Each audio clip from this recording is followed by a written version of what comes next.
Hero with you guys. Just gotta grab something.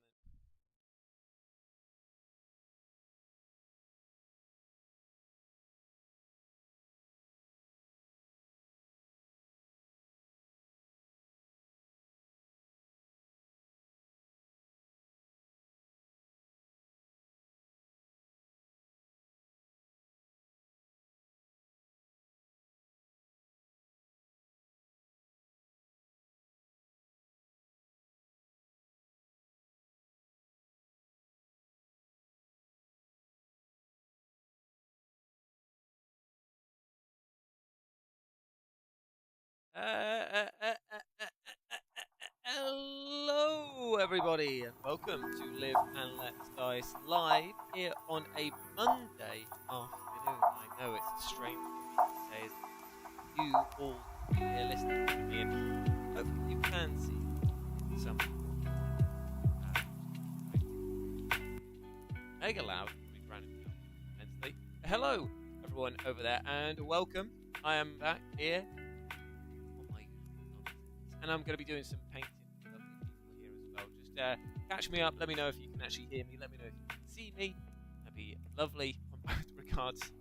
Quite essential considering that we're about to start a stream, at least. It's a cold, horrible, disgusting Monday. Yeah. Got a slight tongue ulcer. The neck hurts. My back hurts. You know what? I'm in good spirits. Don't worry, Louis. Don't worry. Hopefully it will have changed. Be doing the focus bit here. Hopefully, I'm just turning it down there, and hopefully you can hear me there. But just keep me posted because obviously you're on a 20-second delay. Oh, Mike's cat as well. Ooh, gross. Okay, so what's happened here is that I'm not blaming him at all. Dawson did a stream the other day, and there's probably some crossover with the tech going in. So I've taken that stuff off. Hopefully you'll be able to hear me a bit now. I'm assuming there was like a hard limiter that's been put onto that. But never mind. It's all part and parcel of the experience. It's all part of the fun of getting together on a Monday afternoon to paint some Warhammer. And that's exactly what we're going to be doing today as well. I've got a lot to catch you guys up on because I realised that I haven't actually seen you guys in quite a while actually. I've been away with work, away on a personal trip, and basically just struggling to find the time to actually fit all of it in, to have a hobby, have a life, and do some work as well at the same time. But I am back, and you're going to get 2 live streams from me today. Perfect, cool, you can hear me, you can see me, that is exactly what Well, Murphy, that's the thing. I was doing a little bit of, Beanie and I were like, okay, so I've been away for 2 weeks, he's filmed a battle report with Rapid that will be going up next week, and I was just like, look, in order to, because it feels like when you've got to give editing duties between us, obviously he edited the Last of Us Escape the Dark Castle crossover style thing that came out like the week before, and then he has to edit this one as well. So I was like, you know what, just take a break. I'm going to do a painting stream. I need to get some painting done anyway, so it feels like a nice way to actually like hang out with the people here. Takes the time off of you editing, so you get a bit of a break, and it means I can also get some stuff done and chat with you lovely people as well.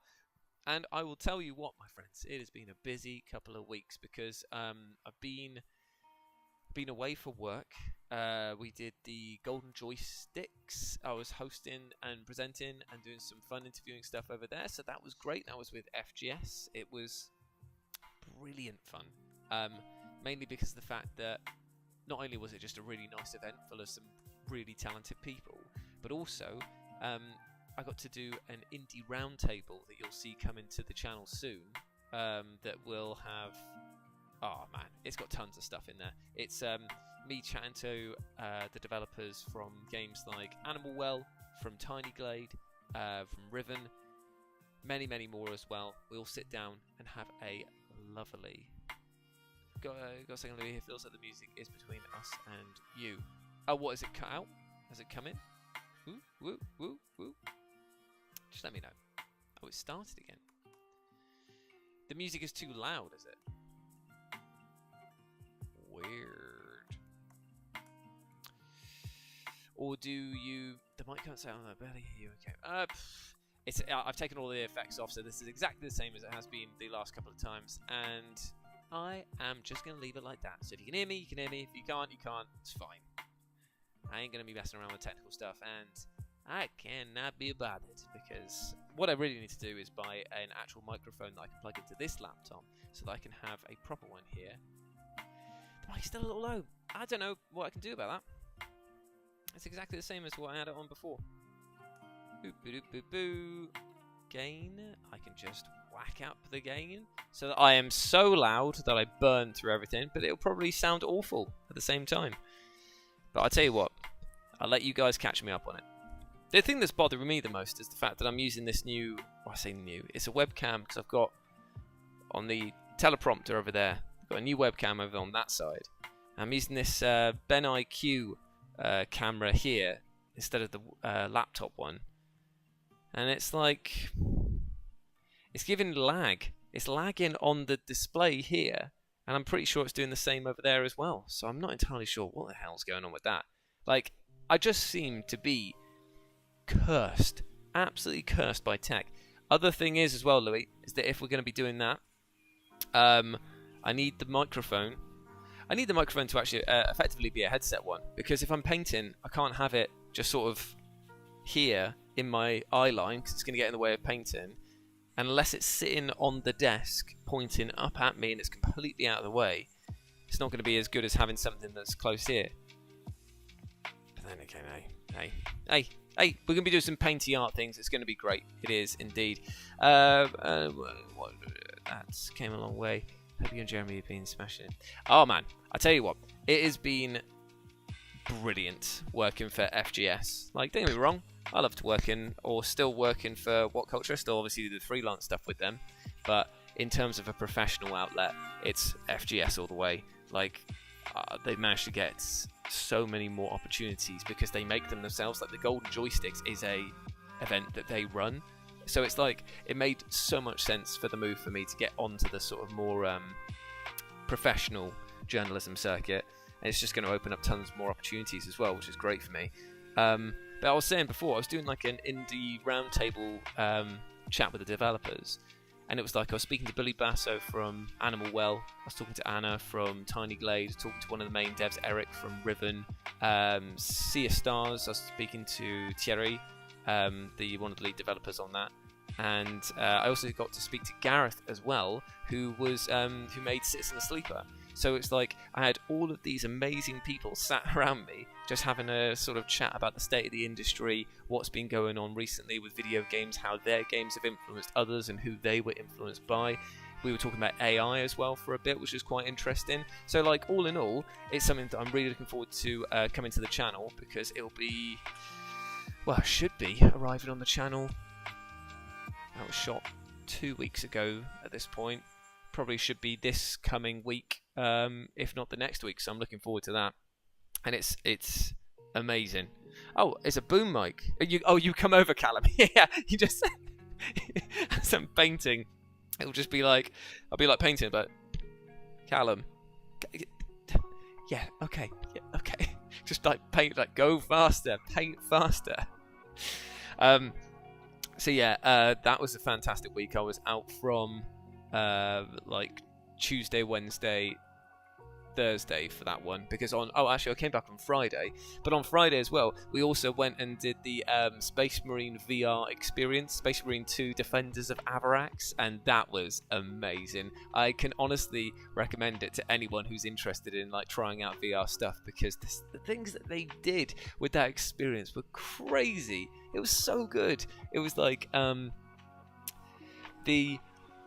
we had 6 of us in there, and we all had like the face masks on, the ear defenders. We had the big guns as well that had like little buttons all along the side to throw grenades. It even had a shotgun sort of like bit there, so you could load a grenade and fire that out. So that was like fantastic fun. And as you're walking around, it starts like splitting off the party, so it'd be like me and Nathan, or it'll be 3 of us and another group of 3, and they will all just be in different places, and your brain is actually tricked in thinking, oh, they're like not even in the same room as me, they're like completely on the other side of this park, or they're not even here.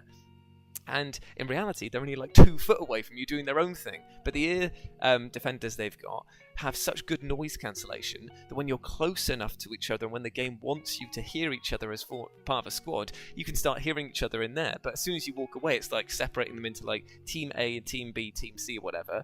And you'll only be able to hear people in your team. So you can be talking about what tactics you want to use or screaming for help and stuff. But they're so good you can't hear them at all. So I was just like, oh my God, it's even this bit as well that blew my mind. There's a tiny like device, it's like the MacGuffin that you're trying to collect in this VR experience, and it's like surrounded by this magical barrier. So you shoot it, it explodes, and as it explodes, reality rips along with it. So half of the players that you're with, again, even though they're standing next to you and you know they're only like a foot away from you, they appear to you as if they're like up on the ceiling or they're like floating past you, and like everyone's just going like, whoa, bloody hell, what's going on here, what's going on? So you've got to like reconnect all of the group and then forge ahead to take on this massive Carnifex. It was utterly brilliant. I had such a good time with it, and it was like 20 to 30 minutes, and honestly, I would have just gone straight again. I thought it was that good. It was just like, and I'm not just saying that because I won and I got the highest score and was technically the best Space Marine, which I already knew, but that did help as well. Louis, I totally agree with you because I've got a Quest 3, right? And every single time I play it, I'm like, oh, I can go for an hour or two, and then I'm just like, I gotta take this thing off, man. I feel like death after using it. And it's so bizarre because every single VR person that I know has been like, oh, don't worry, mate, you get used to it. You get used to the feeling of death. Don't worry about it, mate. Don't worry about it. Just stick with it. Just stick with it, mate. It'll be fine after a while. It's like, no, sorry, mate. I don't fancy getting Stockholm Syndrome with the VR headset. I'm okay with that, surprisingly enough. So it's little and infrequent uses. I play...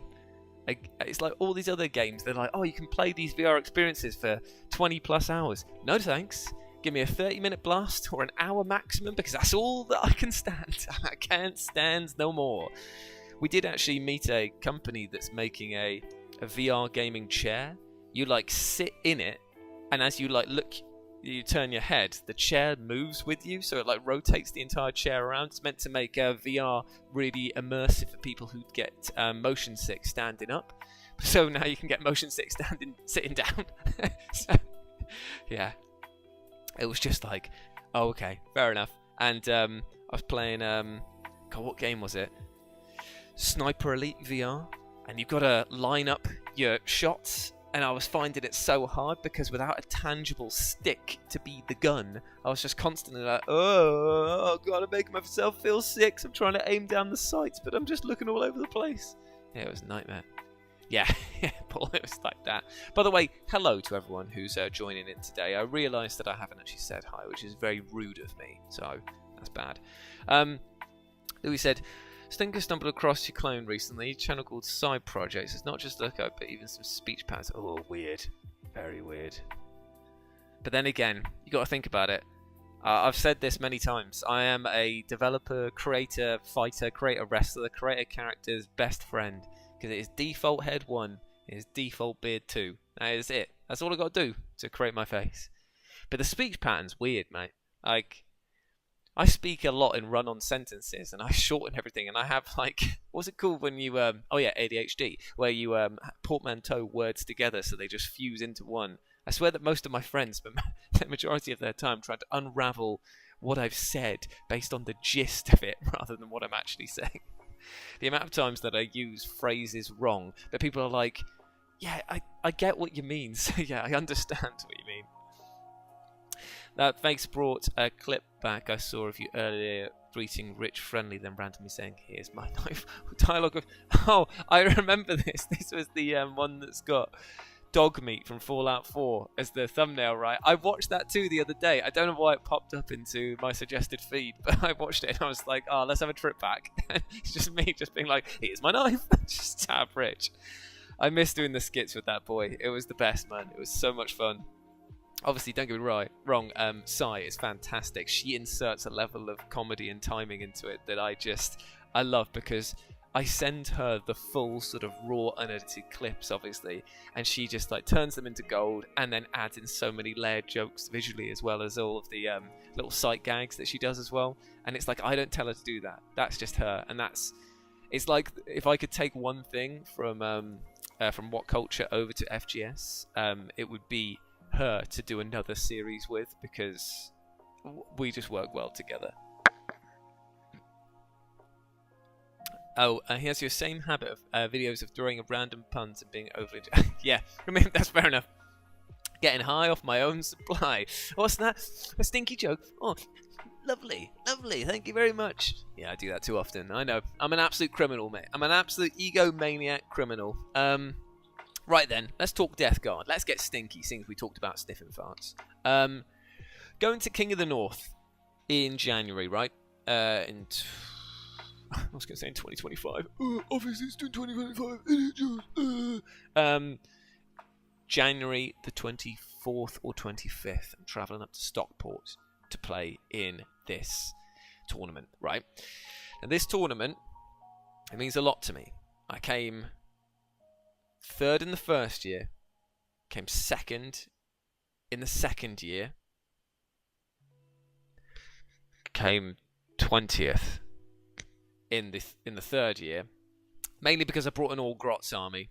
I knew what I was doing with that one, and I'm surprised that I did as well as I did. But now I'm looking around and I'm thinking, right, okay, so I played Chaos Knights, I played Space Wolves. Did I play Space Wolves?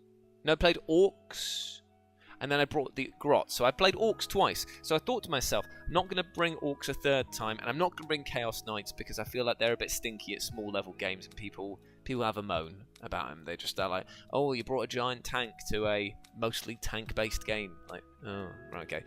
So what I'm doing this time is I'm thinking that I'm going to run Death Guard, because it's an army that I don't run very often. They're quite easy to use because of the fact that they're very tanky, and you basically just trudge them up towards the objectives and just sit on them, and that's fine with me. And they've also got some really nasty, potent powers, like being able to lower toughness, make enemies hit worse when they're shooting and fighting. I'm just thinking, that could be it. That could be it for me. That could be it. Because I just want to like mess with my opponent, have a bit of stinky fun, you know, before I go. Plus, I don't know if actually, I do remember I did a stream before I took some time off recently. And we painted up, or at least prepared, the Death Guard kill team that comes in the starter box. So I'm going to get that for you now and show you where I got it to, so I can explain the concept I'm going for before we then go over what I'm bringing. I've got the box of it here, so we can go through the list together, and I can show you what I'm bringing. So 2 seconds, 2 seconds, 2 seconds,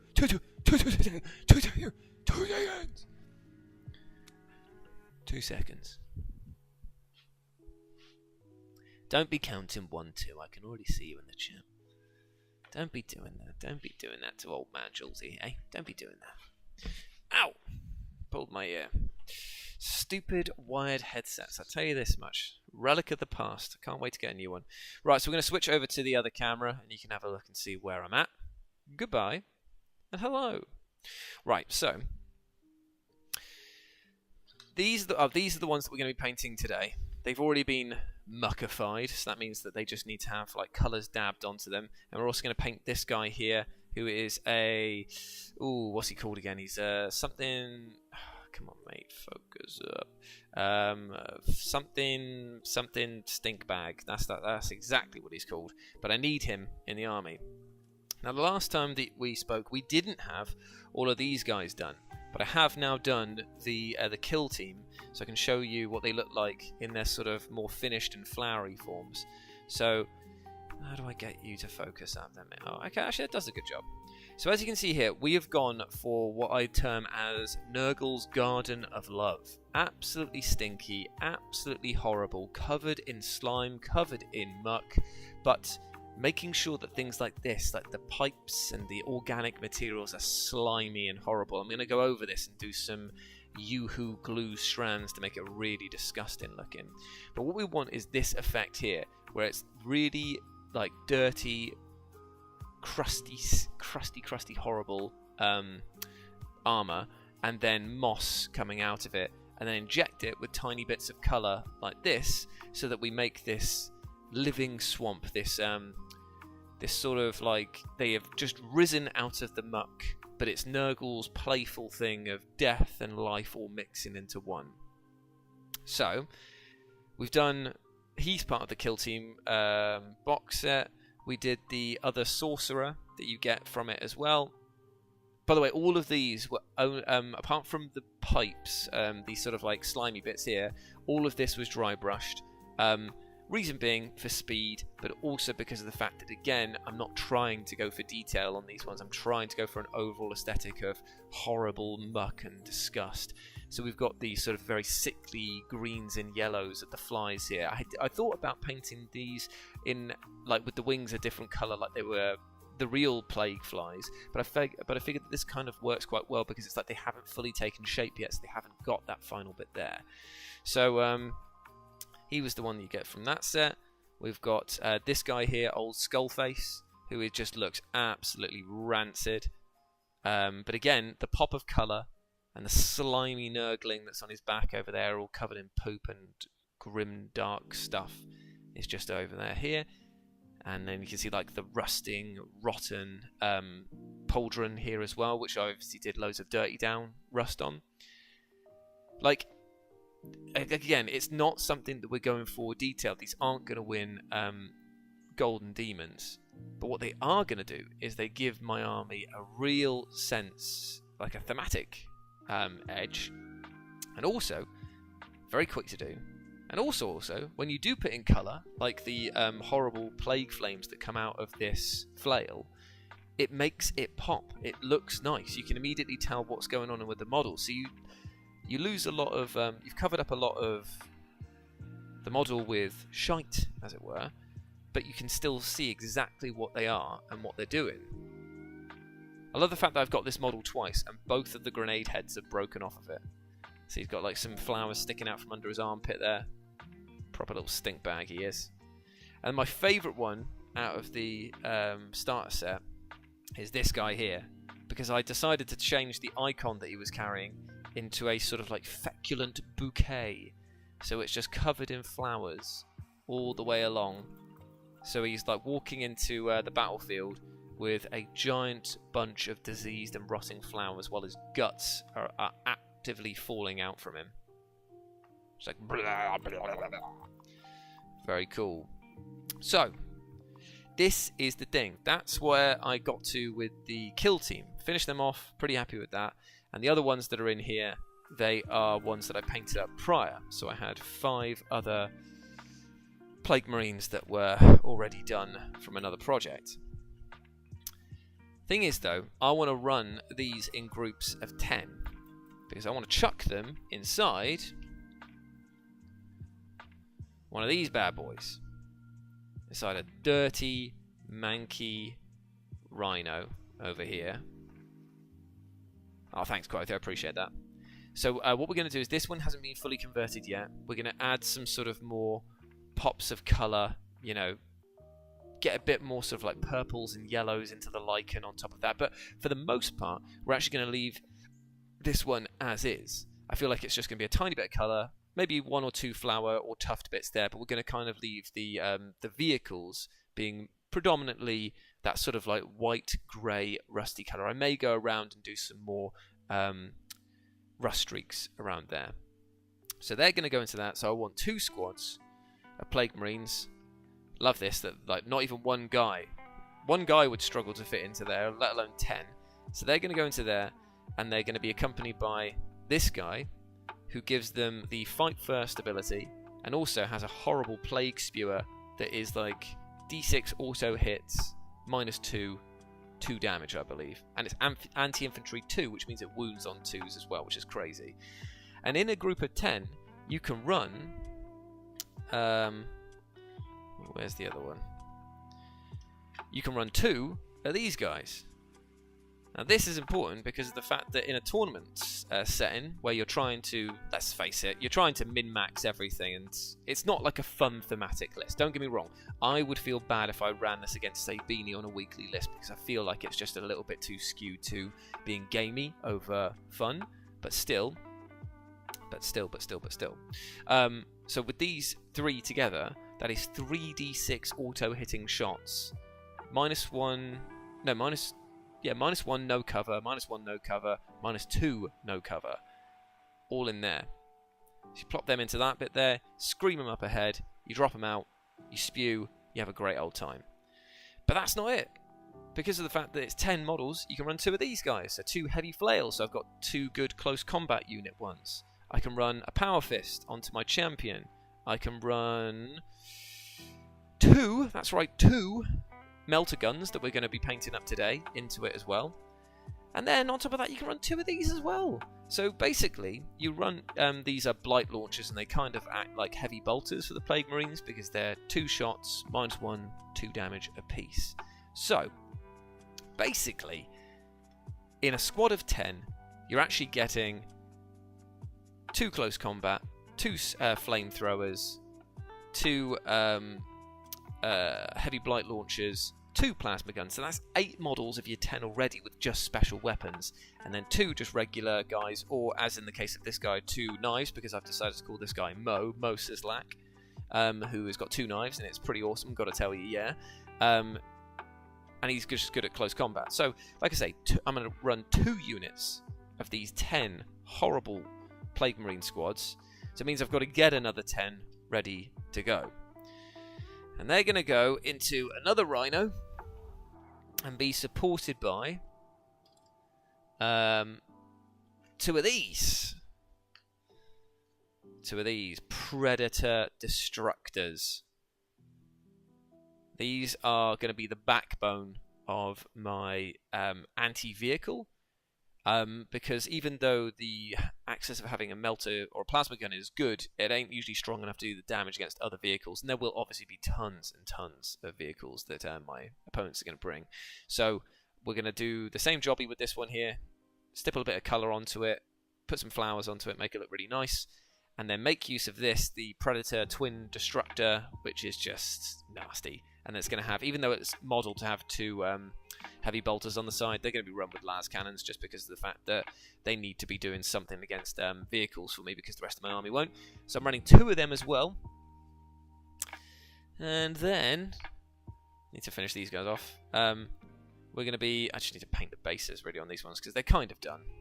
They were my first experiment with the Nurgle of Love thing, which is why they've gone for more moss and lichen than they have flowers, and I'm actually fine with that. So these guys here are Death Shroud Terminators, and I'm going to run 6 of them with your boy Typhus. So I basically have just a huge, tanky, horrifying unit that is going to be very difficult to take off the board. And then I've got enough points left over for 10 Poxwalkers, which are just going to sit on the back line and earn me some points. And that's going to be my list. It's kind of, it's got contingency in the fact I've doubled up on everything. So if I lose one of them, that means that I can do some damage back. Yes, it is 1,250. Thank you thank you, Sam. Now, I was tempted to run some of these. Come on, out the box, out the box. I was going to attempt to run some of these. These are Plague Burst Crawlers. The only reason that I'm not running them, even though they are technically a better vehicle than the Predator, is that they cost 30 points more. Their mortar has been nerfed quite a lot, which is one of their big selling points. And I do find that they don't actually really make back the points unless you buy another character to run with them that helps them hit better. So what you're looking at then is not just like 180 points for this. You're looking at 180 points plus the cost of the character too. They are an amazing vehicle though. Like, they are so iconically Death Guard, which is fantastic. I know, man, it's absolutely stinky, but like I say, when you go to tournaments, I mean, I did a grot tank only list last time, and I had a really good time. But I went up against so many other players that were not there playing to have fun that I realised that it's just not the tournament for that. It's a fun-ish tournament in terms of the people that are there, but I think the lists there are definitely skewed towards being very gamey. So I'm like, look, it's potentially going to be the last time that I go to it as well, just because of the fact that every single year it always falls around the same time as a friend's birthday, that I'm just like, look, this may be my last time. I'm going to go out there, and I'm just going to go. Oh yeah, Robin. There was one per list. Yeah, there was. You just missed it, mate. Just missed it, unfortunately. I just said it to everyone. You can all agree that I said a really good one per list joke. Obviously, don't tell Rob what it was because it will ruin the surprise. But it was a good one. We were all laughing. I believe that a few knees were slapped. I even heard someone say they didn't type it, but I got it telepathically that it was the funniest joke that they'd ever said, and they wet themselves laughing. So. I'm really sorry that you missed it, mate. The Grot Tanks list was... Oh, I loved them, man. They were so good. I had such a fun time with them. Hitting on 4s was a great old time. But now we're going to try and do better than 20th place or whatever I ended up being. Yeah, so that's going to be my list. It's going to be pretty stinky. I am aware of that. But sometimes you've got to stink it up. You've got to do it. So... let's take a look at who we're doing today then. 2 plasma guns that we're going to try and grimify. 1 more plague spewer over here. And then we've got 2 blight launchers with the most boring pose. These mono pose things are the only way to get blight launchers, I'm pretty sure. And it's just like, oh, cool. I love that for you. Fantastic. And then Moses Lack over here. He's got 2 knives. He's got to tell you it's pretty great. When it focuses up, he will tell you it's pretty great. When it focuses up, he'll tell you it's pretty great. Oh my god, you just don't want me to have this. I gotta tell you guys, it's pretty great.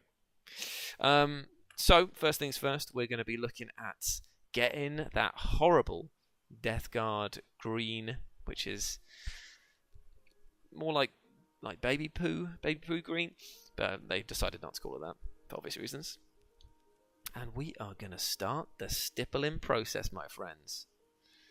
Hope that everyone is well, and I hope that everyone's had a good couple of weeks. Apologies again that I've been off. I've been a very busy boy, travelling around the country. And also, don't know if you guys spotted this on Blue Sky, where I'm doing basically all of my posting now, that I won a competition with the electronics brand Hisense, and the prize was that they would fly a gamer friend of mine from anywhere in the world to the UK so that I could actually play games with them in real life if you'd never met them before, so you could meet for the first time.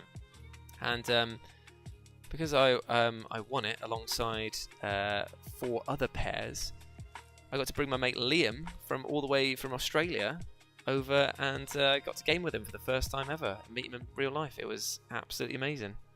So for the last week, we were in London together, just mucking about, being silly little lads. Got to show him all of the fun stuff. Gave him his first Greggs sausage roll, and he was absolutely like, "What is this? This is amazing." I took him to, not like super fancy places, but I took him to a few different places.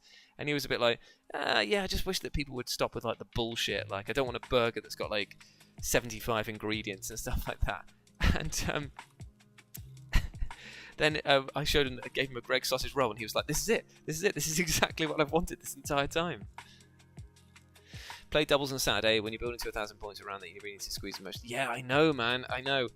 And it's like, I don't feel good because I like running sort of like silly thematic lists, or like if I'm going to go like a power gamey route, then I'll have warned Beanie in advance so that he can at least prepare some sort of defense against it.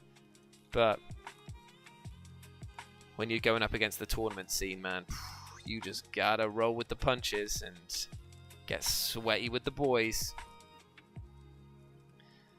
Because we met some of Lawson and Mikey's friends from their Newcastle gaming group, and oh my god, they had some potent combos there. And because of the fact that their group is clearly like very power gamey, they were all just there like, "Oh no, this is just par for the course." I was like, "Par for the course, mate? This is not a fun list." It's basically like, you know that there's that meme going around at the moment with like people playing those Misty decks on Pokemon card game. It's just one of those things that's like, okay, cool, right, as soon as I see this ploy coming out, I've lost. There is no way I can come back to that, because your army can just completely negate any damage that I've got coming in against them, And yeah, you've got a potent combo that can one-shot anything on the table. That's fun and interactive. Oh, what's that? I don't even get to roll dice either. Oh, I love that. Just more wounds. Oh, that's so cool.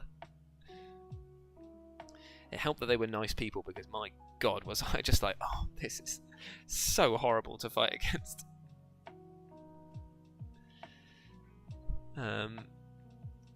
What did I? Oh yeah, what did I think of the new detachment? Because GW are putting out a new free detachment every day for every single faction in 40k, and the Death Guard were the first ones, and I was excited because I was like, I'd already chosen that I was going to take Death Guard up to King of the North, and I was like, yeah, sick, cool, maybe I could run this, maybe it'll be really, really good. And I got absolutely blind drunk on that first thing, which said that their new ability is it gives all infantry and I believe all vehicles scouts and stealth, and I was like, bloody hell, that is so powerful.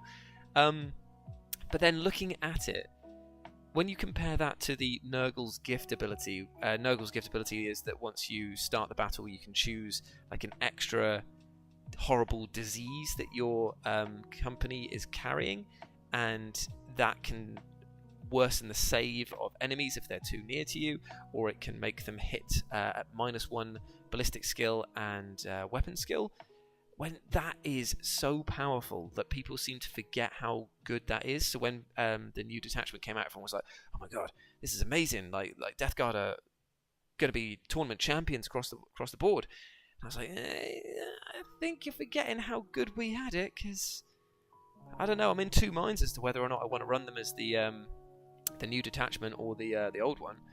Like, I know where I stand with the old one, if that makes sense. Like, it's a familiar friend, and it is very trustworthy as well, because if you get in close to an army that is giving you -1 toughness from being just being near them, and it's making you hit at -1, whether ranged or shooting, then suddenly their durability skyrockets up way more than anything else. But then again, I guess if you choose the -1 weapon skill or ballistic skill one, then I guess that you're still getting the same kind of value out of the new detachment and its stealth keyword, which puts them at a -1 to hit. So, or I think that stealth means that they always count as having the benefit of cover, right? Or is it just a flat -1 to hit? Because if it was a flat -1 to hit and you could be in cover to mitigate another AP, then I guess that is pretty good. I guess that's pretty good. So we'll probably just have to I'll just have to see how it plays, because I'm going to have a few test matches with Beanie to test out our lists and just see where we're at. So I'll be bringing the Death Guard quite a lot over the next couple of weeks. We're going to be filming them as well, because we don't usually film when we're up at King of the North, just because we want to, enjoy it and not have to worry about it too much. So what I think that I'll do is post as much as I can pre-event, so that you guys can see how we're getting on, tweaks made to our lists and stuff like that. Beanie is bringing the Votan, by the way, so that's going to be quite fun to see, because I just think that they're in a great place now in terms of they don't feel cheap, they don't feel broken, but they do feel like a solid challenge for pretty much anyone to come up against. And I hope that he does well with them, because he brought 1,000 Suns to the first time we went to the tournament. I think he brought Votan last year, but the people that he played against were unfortunately running a very powerful a Necron list, and I think that he just got really badly matched up, because he brought a really well balanced list for his army, but he was going up against what was effectively like the meta beater, and you don't ever want to come up against that. Genuinely though, I don't know what the army to beat is at the moment. I have no idea. Feels like every army's in a pretty decent place. Maybe, well, actually, who was dominating recently? Was it Blood Angels? Blood Angels do really, really well recently. I know that unfortunately Black Templars have slid down the ranks again because of a few random points increases that a lot of Black Templars players can't really understand why. I think they've nerfed something. I can't remember what it was, but thankfully they weren't on my list of ones I was going to run because they're just more of a personal thing. And I'm still waiting for Gary B, who painted them up to... Thank you very much for subscribing, Matt. Waiting for him to finish painting up the rest of them, because he did such a good job with the main Black Templar force. They're looking stinky already. And like I say, it's a trust the process thing. Stealth is -1 to hit. Okay, fair enough. So can somebody get me up the actual detachment? Actually, I'm going to do that now. I got up the detachment. We'll read through it together. Because they've probably dropped the second one today, right?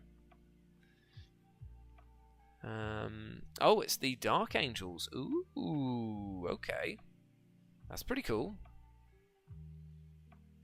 So the new Dark Angels one, what do they get? Right, I'm downloading the Death Guard one because I just want to make sure. So Death Guard infantry models from your army that are not embarked within a transport have the Scout's 5-inch and Stealth abilities. Now that is very good, because that means that everyone gets a 5-inch move before the beginning of the game, as long as they're not embarked on a transport. But is it enough?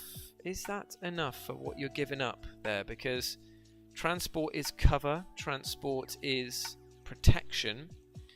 And I know that the Death Guard are a durable bunch, but at the same time, they can be laid low pretty quickly with most of the armies in this game. So it's hard to see whether the value from that comes out in the list that I'm running, for example, where it is quite even. But then again, mine is quite infantry based. So that is just an interesting one there, because I don't know if I get that much from it. But a stealth at -1 to hit, flat -1 to hit is grand. To be fair, that's like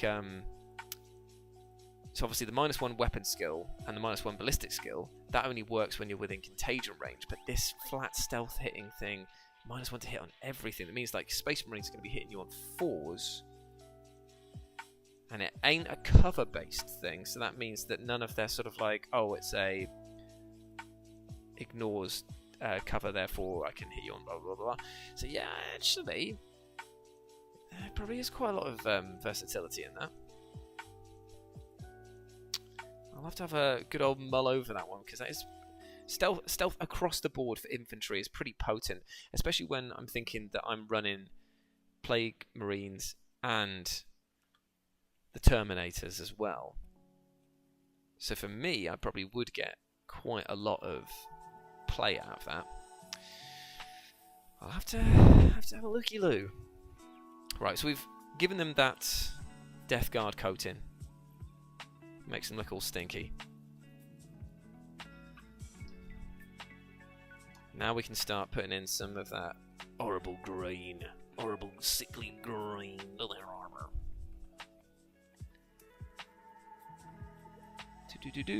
Can't wait for tomorrow, where one of my 2 jobs is ending for a month, and I can, that'd be lovely, mate.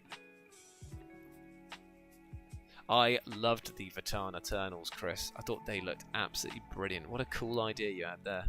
Yeah, so the Dark Angels Lion Blade Task Force is what we've got here. And the new ability is the Lion's Claws.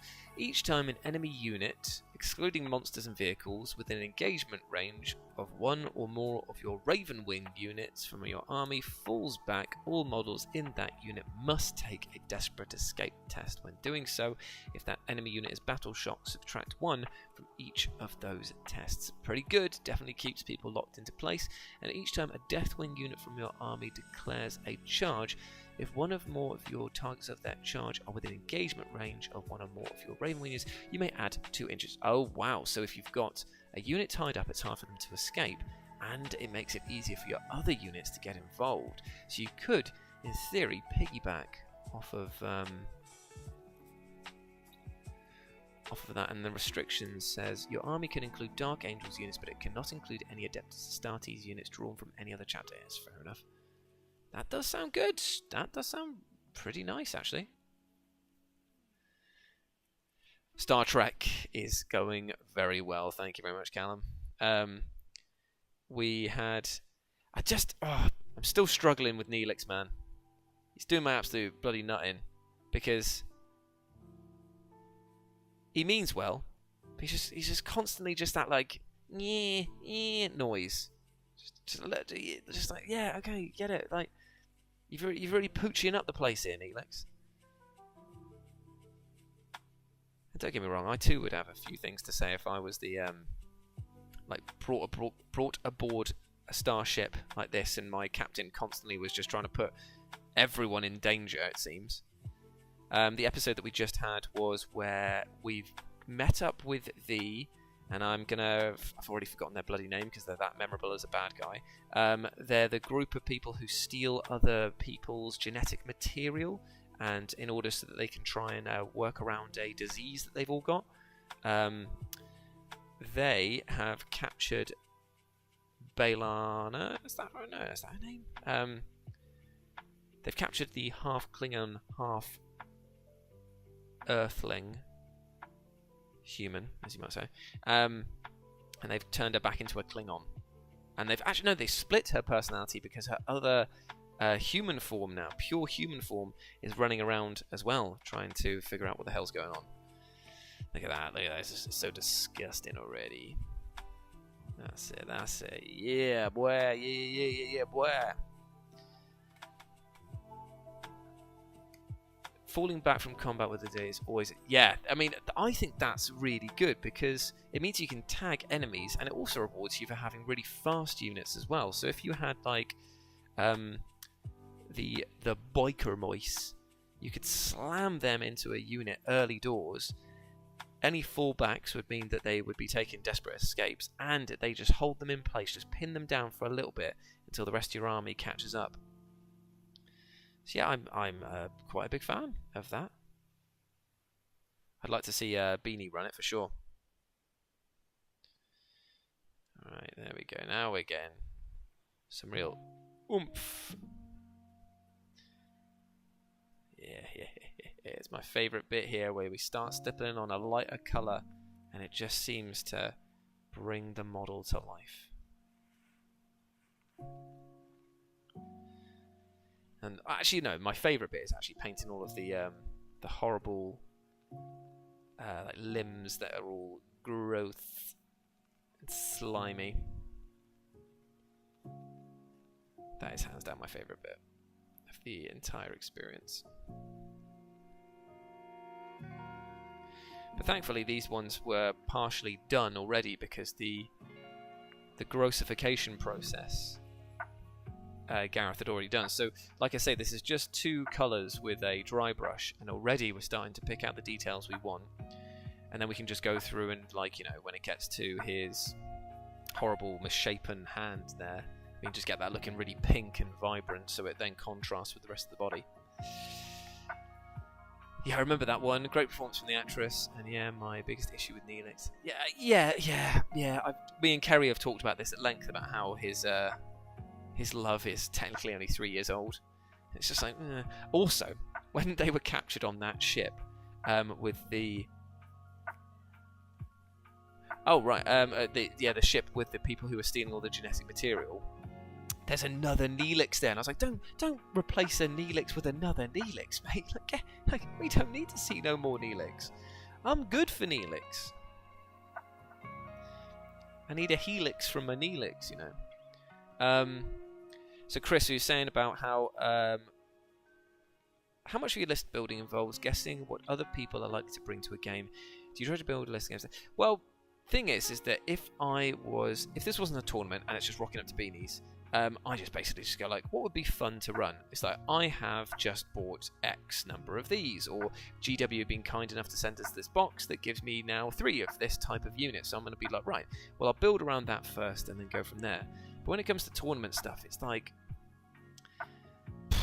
you have to go really generic, because thing is I know that if I go up against a whatchamacallit, a full tank thing, like any guard army that I go up against that's running a shed load of tanks, I'm probably going to get absolutely demolished by, because I don't have the firepower to get through that tough armor, and even with lethal hits on most of my boys, it's not enough AP in order to get through that and do the damage that needs to be done. But against infantry, the list that I brought is going to wreck shop. The amount of anti-infantry 2-ups and the amount of like close combat grindiness and the high toughness of my boys as well, it means that I'll be able to stick around for a while. So in all honesty, what I'm trying to do here with this list is play the objectives game, something that I hate doing. I hate it because I'm an orc player by heart, so I just like to charge in, fight, and then if I win the fight, then fantastic. If I lose the fight, well, I'll bloody try my best. So this, what I'm going to try and do is enact a tactic called stall, and I'm just going to walk my boys up as quickly as possible, grab the objectives, make them sticky so that the fact that they stay under my control, and just stay on them until I die, and just try and outlast my opponent and win on points. Like, I may get tabled every single game, but if I can play the objective, then there's a good chance that I'll rack up the big points. And in this game here, in this tournament scene, it's all about that, mate. It doesn't matter if you table. And it's going to feel really gross because of the fact that my army is far slower than any other army that I normally run. It doesn't hit as well as orcs or as consistently as some other space marines that have the ability to boost their hits and wounds, but I do have the staying power, and that is what I'm going for. Toughness 5, 2 wounds apiece, 3-up save. If I do go down that stealth option as well, then that's another -1 to hit to keep them in the game. But Terminators that they move 4 bloody inches, but they are really hard to take down. So all in all, I got the tools here. I've just got to basically fight every urge and instinct that I have here to rush into something and just get absolutely totaled. Because I was led to believe that the orcs were like mega tough. Everyone was like, oh my god, toughness 5, boys, that's going to be such a nightmare to kill. Yeah, but there's a lot of armies nowadays that have either lethal hits to get through your high toughness, or just so many shots that they will on average just get a lot through, and once they get those wounds in, oh boy, those t-shirts are not saving anyone. Helix from Neelix. Deathwing with a 7-inch charge out of Deep Strike. Yeah, that is heinous. Is that one of their new strategies? Seems oh, how am I doing the dry brush? Oh, I'm just stippling it with a little dry brush, mate. But they look quite wet to begin with, because I believe that when Gareth did these back in the day, he used like an enamel wash as one of the final steps, and so they've got like a residual shine to them that does still come through occasionally. Come on then, focus up. So gross, so disgusting. So disgusting. Right, 2 more, and then we'll start adding in some yellows to this, I think. Or maybe we'll go for some even lighter greens and just see where we end up, eh? I'll bring it up a bit closer so you can actually see what I'm trying to do here. And I actually, you know what? I actually am leaving the brush a little bit with a little bit more paint on than I would normally do, because there's so much texture on the model here, so much dirt and grime, that it dries it out super quick, so I've got to try and like scrape and pull. And again, it doesn't really matter if I'm being untidy with it, because, like I say, it's the visual of this is dirty, horrendously rusty armor. If anything, it's never see it like this here. Like, most people would get annoyed, if that's going to focus up. Most people would be annoyed at this bit here not having any paint on it, because it's just a flat surface with nothing. I'm annoyed by it because it doesn't have like this, like the sort of the grass or the it looks too clean. So you notice it more on that particular bit there. But see, on these bits, for example, where it's like just covered in grime and slime, I've not used that much, but because it like pulls the eye that way, you don't seem to notice it as much. If that makes any sense whatsoever. Probably not. Perfect, perfect. My boy, he looks so disgusting. Get this boy a bath. And finally we come to... Did we ever find out what this bloody guy's name is again? It's not the biologist putrefier, is it? He's... What's he called? What's he bloody called? I can't remember his name. But he's Captain Stinky to me. And I love him for it. I'm looking forward to doing the big rusty bit around here. So you can see what Gareth did when he first did these models. Just like dumped them in a load of like texture paint effectively, and then just slapped a load of what's it called again? Dirty down rust all over it, and it's had like a decent enough effect. But without the colours onto the model, you lose what type of model it actually is. And I just want my opponent to know what horrible thing I brought to the table.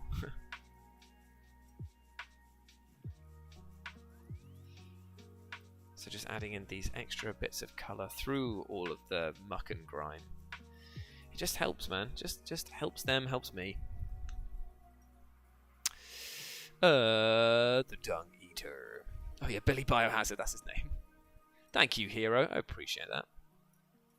Playing my new World Eaters army next weekend for the first time. Can't wait. Good luck, my friend. Francisco says, I was curious. Still fooling around with the boy. Oh my god. So Sam says, so yeah, a unit is tagged by the Ravenwing Deathwing units. Oh, that's crazy, man. It's so good. So good. Right, so do we go lighter green? Yes, let's go very light with this one. Ooh, I probably should have shaken that beforehand. I suppose we better start thinking about dry brushing some metallics as well. Yeah, it's a very light green, this one.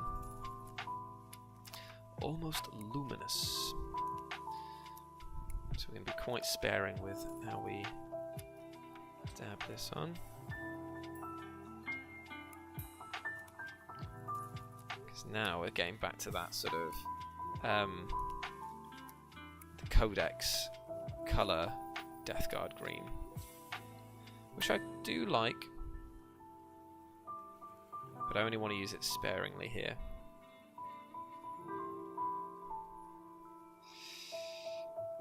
It's basically like doing an edge highlight with a dry brush.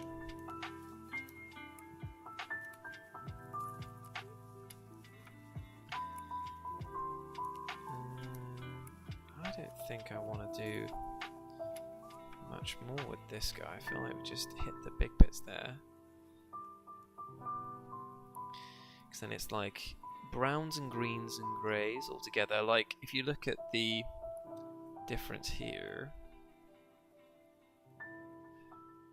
I know, it was so cool.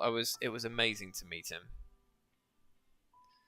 Okay, are you going to focus up? Oh, you did focus up and then you decided to unfocus.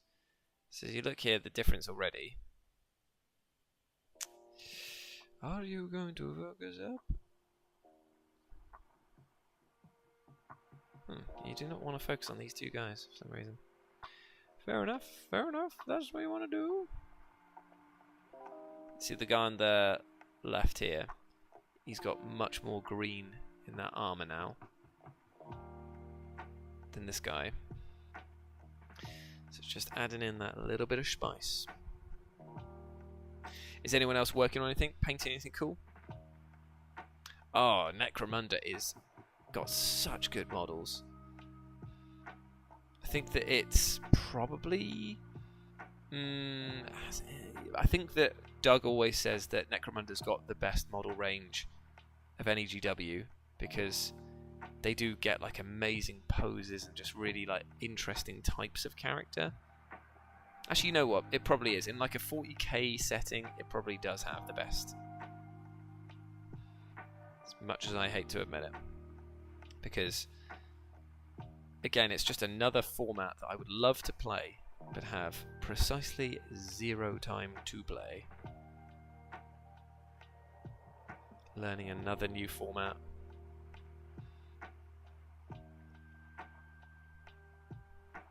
Yeah, that's pretty much it with this one. Disgusting and green.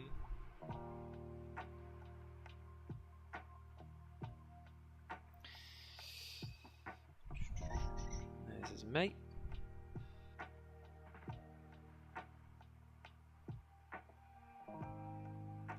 About the same for this guy too. The best part is that if I go too heavy on it, I can always just dull it back down again with like streaking grime or even dirty down rust to just pull it all back down again.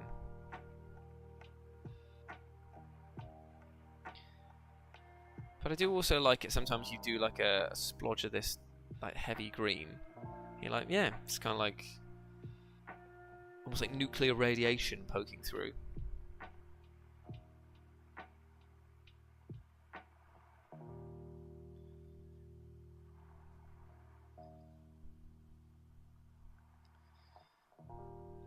But yeah, when Liam came over, we went to Drafts at Waterloo, which is where they film Critical Role, or have done in the past at least.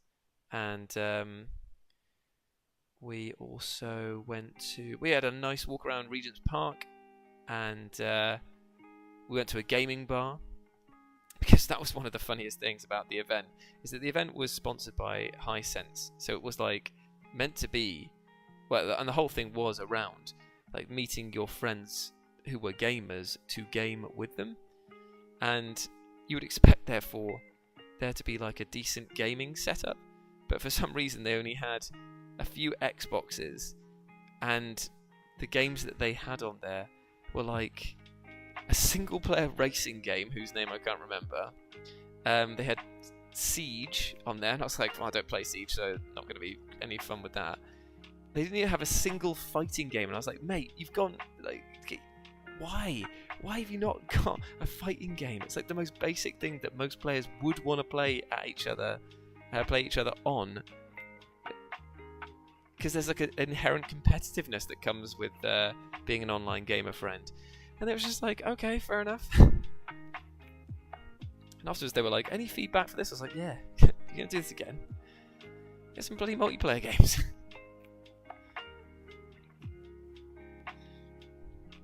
Of course, because they were like, oh, what do you do?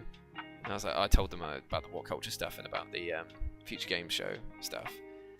And as soon as they had heard that, it was almost like you could hear them calculating, just sort of like, right, okay, how can we get this guy to share our stuff and do all of these other bits? And I was like, well, I would happily share all of the stuff that you want and talk about how cool this event is.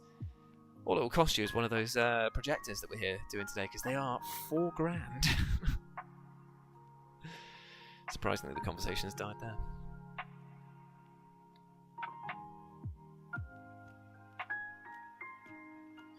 Oh, bless, I think the beeve's outside. Let's let the beeve in for 2 seconds, because that's all the greens I need to do now anyway. Beeve! You okay? 2 seconds. I'm going to move over to the other webcam so you can all say hi to the beeve for a second when she comes in. Everyone. Right, let's go get her. Beeve! Beaver! Come on then. Up, up. That's it, come on. Come on. There you are. There you are. You want to come on table? Say hi to the people at home. Hello, everyone. It's da beaver. I know. You've not seen me in at least half an hour. How horrible it must be, eh? How horrible it must be. How horrible, eh? It's like every time that I haven't seen her for like more than 10 minutes, she just goes absolutely insane. It's like all the head rubs, all the stomping, all of the like fake spraying. It's like, I'm so excited to see you. I thought you were gone forever. Oh, and your knee fell off. No, get off me. Right, you gonna say hi? You go up there, and I'll strike you up there, and then people can see you. Wave to the people. Blow kisses to the people. Beef, what's this? Yeah, you're not interested, are you? You know that it's there. Straight back on the lap. I know. Oh, this is Mouse, is it? Oh, Mouse has changed the name to Beaver. She's over here now. There you go. Oh, you're so cute, aren't you? You're so cute. I do have to put you out, though, in a second. So I'm going to put your food. I'll be back in a second, guys. I'm just going to move her down. Whee! There she is, flying through the air.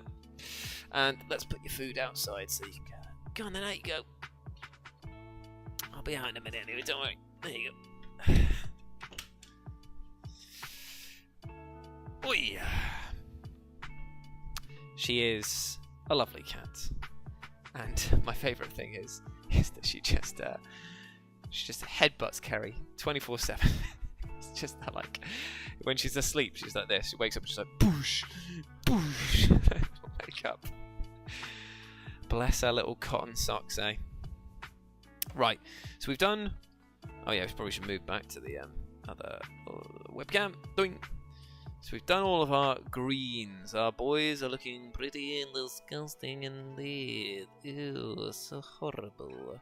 So now, why don't we turn this dry brush that has been doing us pretty much all the work so far into a force of evil and start using it to dry brush on some metallics. Evil! Evil! No way. Hell yeah, stranger. Are you able to say who that's for? And also, hello, welcome to the chat. I would love to know more about that, my friend. Well, Callum, I wasn't big time in them. It was mainly like when they were saying, it's like, so they were going like, oh, so how many viewers does What Culture have, or how many subscribers? And I was just like, oh, here's the link to the channel, and just went away for a bit, and then they came back, and they were just like, yeah, okay, so we'd like to talk to you more. And I was like, oh, I see how it is. I see how it is. Look who's come crawling back to their own event. I was obviously very polite and didn't say anything like that. But I was thinking it. Look who's come crawling back to old Egg Boy. Oh, now who wants something from the old egg? Oh, you want to promote it, do you? Well, it's gonna cost you. It's gonna cost you. No way. You got it with Siege. Congratulations, mate. That is incredible. For those not in the know, Siege Studio is one of, if not the premier UK-based commission painting site and service, and they do insane paints. To be honest, mate, I'm as surprised and happy for you as I'm not surprised, because I feel like you're such a talented painter that it was only a matter of time before somebody snapped you up, mate. It was either that or it was going to be the heavy metal team. So that's fantastic, though. Does that mean then that that's, you say freelance, is that going to be moving towards your, like, being a full-time position there? Or is it too early to tell at the moment? Obviously you don't have to share if you can't, but that is amazing. I have to buy you a pint when I see you next then, mate, 'cause that's big news. That's crazy. Siege is like, the quality that they do as well is just insane. I've seen people get commissions from them before, and I've just been like, it's ungodly how good they are with like colour theory. It's crazy, man. Yeah, that's right, Steve. Let's congratulate old Jimmy Jim.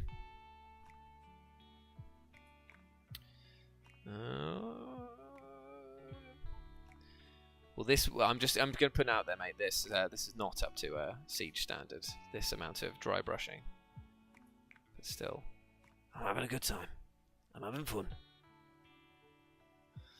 I'll make sure that we get the horrible stick grenade that he's got there. Definitely want that looking all shiny. Because once I get the rust on this to add even more texture, it's going to look so gross, dude. So gross, bro. Like, ew, bro. So disgusting, man. Aw, Louis. I can't wait to go and see that. Do love me a good cat. We had to take Sagan to the vet recently, actually. Because he had like well, how to say it without sounding disgusting? His little pee-pee was all inflamed, so he couldn't pass his piss. Couldn't squirt a piss, that boy. So we had to take him to the vet. 'Cause it can be quite serious, obviously, if it's a male cat and they get a blockage in that area. It can fill up pretty quick. I mean, we all know, us lads, we all know what it's like to hold a piss in for a little bit too long and it becomes a bit uncomfortable. Well, thankfully it doesn't usually end up killing us, but it can do for cats. So, and anyway, we already have the master pisser extreme that is Mikey Barry, because of the fact that he had the old bloody kidney stones turned him into Pisser XL. Oh, you're into sculpting? Oh, sorry, mate, I misread that bit there, but that's amazing. Freelance kit basher and sculpty boy, yeah? No, that's on me for misreading that, mate. But that's crazy. Actually, do you know what? That makes even more sense, because the army, your Space Wolf army, where every single piece is customized in some way, is so far beyond, man. It's crazy. I can understand why it took you so long to think about doing another army at all, because it was just like, well, I have just like made every single model in this completely unique. Like, all of them have got fur pelts added on. Everyone's got like different like skull totems and stuff like that. Oh, it's the food, is it? Okay. Well, Sagan's quite a bloody fussy lad, and he's a fat bastard of a cat, but he's fussy about what he won't eat. And so we've got him onto the Royal Canin delicate digestion stuff because he was being sick quite a lot as it was. On the like, we had Felix, what's it called? As Good as It Looks. And I'll tell you what didn't look good was him throwing up every morning at the same time, every day, without fail. Turns out that he was allergic to something that was in that. So we now put him onto the Royal Canin stuff, and he's not been sick. But he's just so obsessive with eating biscuits, and it's like, for a cat that, to go into it, he doesn't even bloody drink water, the fucking idiot. He's just there like, oh yeah, I've got a big bowl of water in front of me, and I've got a running water tap fountain thing. Oh, thanks for spending all this money trying to get me to drink. Yeah, I won't drink at all, thanks, mate. I'll only get my moisture through my food, thank you very much. And don't ever ask me to drink from that again, you absolute idiot. I'm like, alright, okay, fair enough, mate. Rude, but also, we'll work around it. And as a result, when he's there demanding that he wants to have biscuits for like the 15th portion of the day, he'll even try and sneak out into the kitchen, try and bust his way into the kitchen so that because he knows he shouldn't be in there, just so that we can bribe him with biscuits to get out, because he jumps on top of the bloody counters. He's got a bloody plan for everything he does. I'm like, you're eating too much biscuits, mate. You're dehydrating yourself. And he's like, no, I can quit anytime I want, mate. I can quit anytime I want. You bloody can't. You fat idiot. And then he gets a bloody rock in his pee-pee. Tell you what, there's nothing quite like a vet looking you square in the face and just saying, his penis is very inflamed. I was like, whoa. First off, what are you doing to my cat out there? What are you doing to my cat, eh? Stop nonsing my cat. But at the same time, yeah, it was an interesting chat. Oh, what's going on here? My computer's trying to tell me that it's trying to restart. Not on my bloody watch. Get out of here, mate.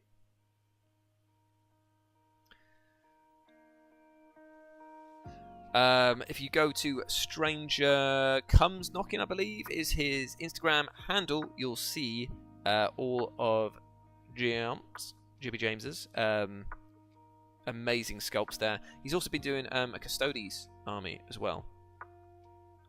And it is going to be brilliant. I assume that he's bringing the wolves again to the King of the North. The same tournament that we're painting up all of these models for. Right, okay, let's get it.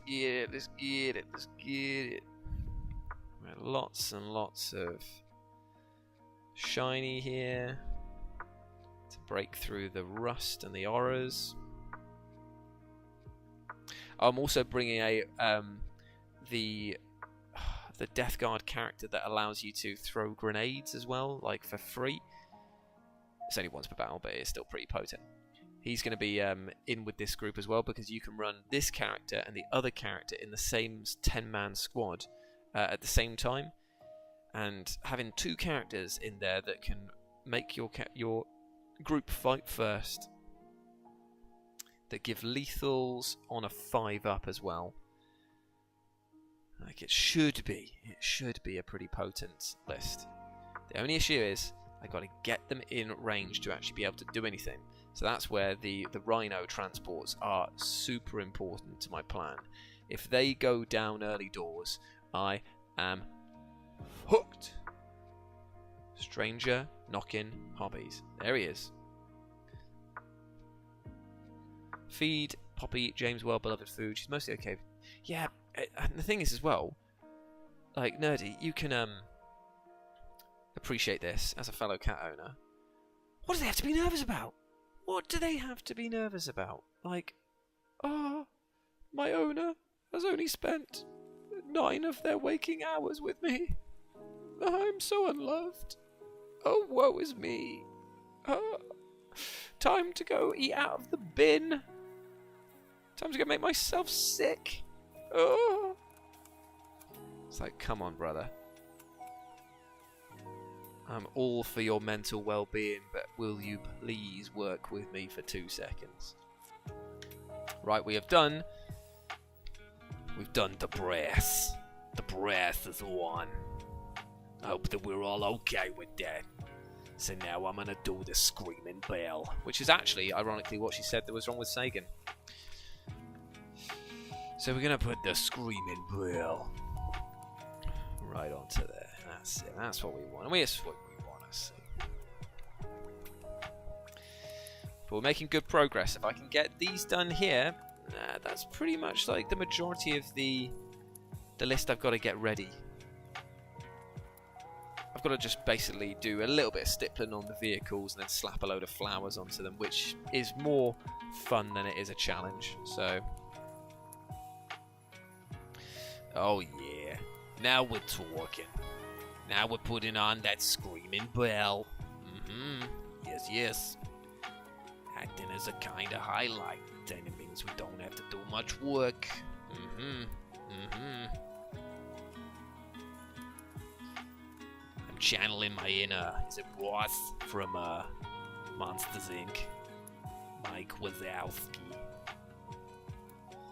I'm watching you. Imagine if, is it Roz? Yeah, it was in the 40k universe. Blood for the blood god. Skulls for the skull throne. Since I started working from home, she does not like. I know, and I've used Fellaway as well. It's just like, come on, brother, you can do this. You can get through a day where we only spend 7 hours together. And he's just like, no, my boy, where hath my owner gone? I have been abandoned and alone. So alone. Bless him. To be fair, I'd want to hang around with me all the time as well, so I mean, what can you say? The boy's got taste. Oh, Jules, please. Tell me another rubbish joke, please. Please. I'm desperate for the bants, good sir. It's not even what he would sound like even if he could talk. He's got bloody big fangs that stick down. Well, they push down out of his mouth. So he'd probably just be like... And he's got a Welsh accent too as well, so he'd probably be like, alright, bye. Nice to see ya.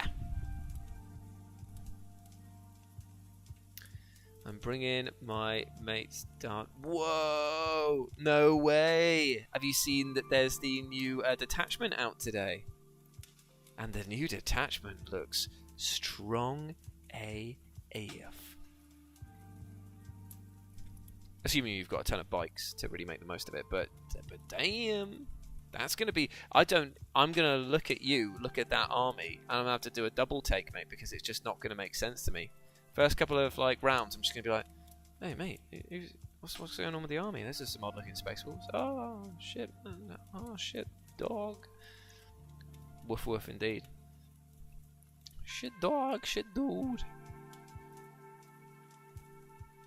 Go on then, Callum. I'll let you. I'll tell you what. You give us a bad joke. Set the standard. Hit me with the best. Hit me with the best dad joke you've got. And I want a real groaner. You know. I do not want to laugh. That is the one requisite you have for this joke. I do not want to laugh. I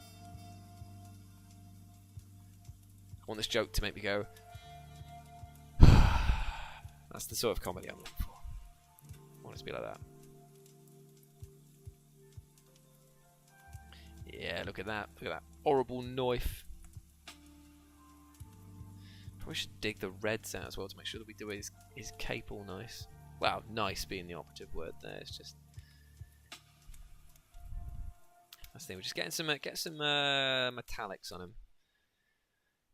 The dry brush stage here is just so much fun with this type of army because it just 3 or 4 colours and boom, you're starting to see where the gimmick is with this Nurgler's love, Nurgler's life,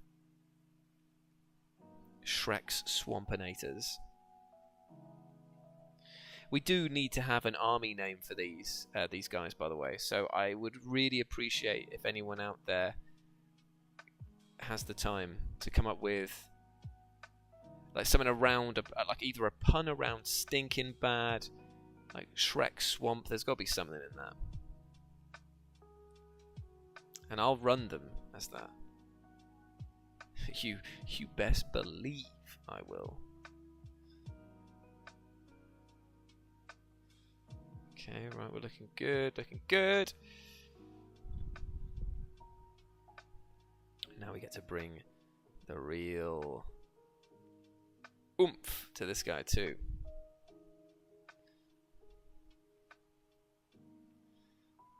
Yes. All of his dials and his little backpacks here, all the crust and muck, all the rust.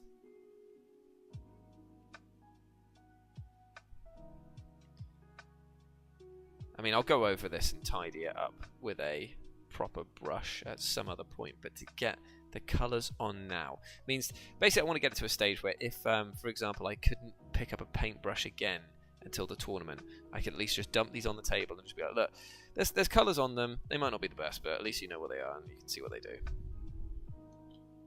Here we go. Here we go then. TJ, not a problem, mate. I'm streaming on Monday just because of the fact that Beanie needs a bit of a break so that he can edit next week's video. And he edited last week's video as well, so it's easier if I just let him do that. And then I can just jump on, get some painting done, because I was saying that I need to get these done for a tournament that I'm going to. And it just means that you get a double dose of streaming, because I'll be back on Wednesday as well. So this time, instead of me going away and actively like finishing off projects, you'll see this one actually going through to completion, which will be quite nice. I don't often do that. Like terrible content creator. I basically just go, hey guys, take a look at this, what I'm doing. And the next time you see it, like, it's finished. And you're like, oh, right, okay, nice one, Jules. Cool, I guess. And I'm like, sorry about that. Bye. Bye for 3 weeks. It's like, I got some stuff to do. Bye. What a bloody joke I am, eh?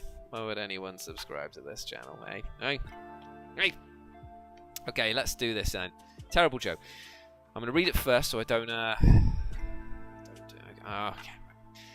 So the other day, I saw my son playing a video game and said, I see you're playing 7-8 don't. And as I realized my mistake, my apologies, that's a 9-10 do.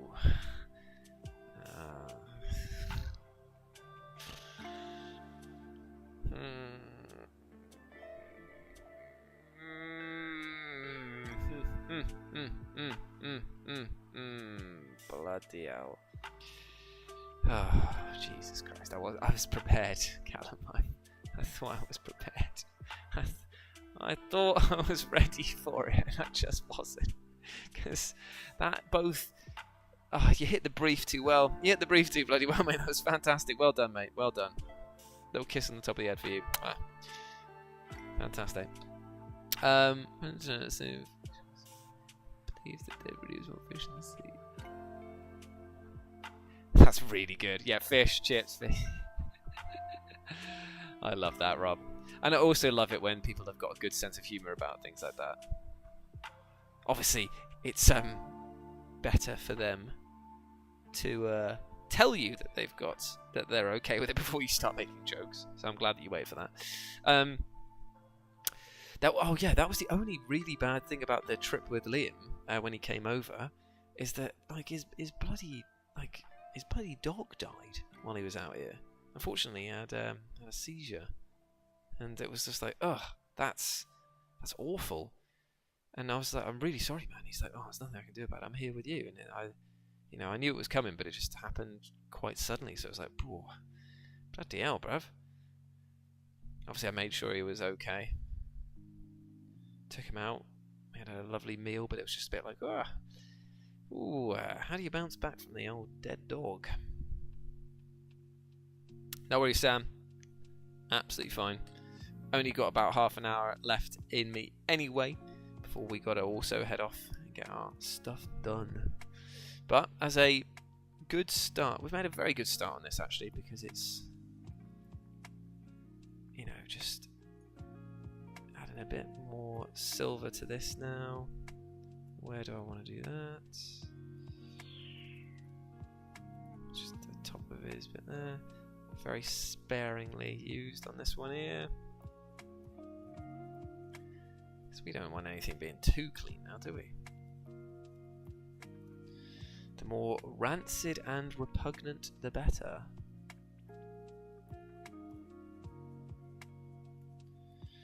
The question is, how do I do the plasma coils for plasma weapons? Because I've done them on the other one as being like they're the only bright thing, because even they would power through like the muck and grime that is surrounding these plague marines. Kamikaze has entered the room. Hello, my friend. Welcome. Hope you're well.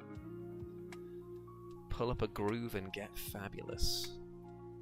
We are just painting some plague marines, and by painting I mean that we're doing the same horrific stippling effect that we did before to really make these guys sing with stinky pride. Yeah, I probably should have been looking for the chainmail on all these guys. Was there any chainmail on the other guys? Nada. Oh, there was a bit of cheeky chainmail down here. And like an absolute idiot, I almost missed it. Howdy, howdy, howdy, howdy. What's everyone playing at the moment? Any good games that I need to check out or add to my little deep cut rotation? I've been looking into the world of Java phone games for my next deep cut episode, and oh, it's a good one. It's a good one. I found some absolute belters.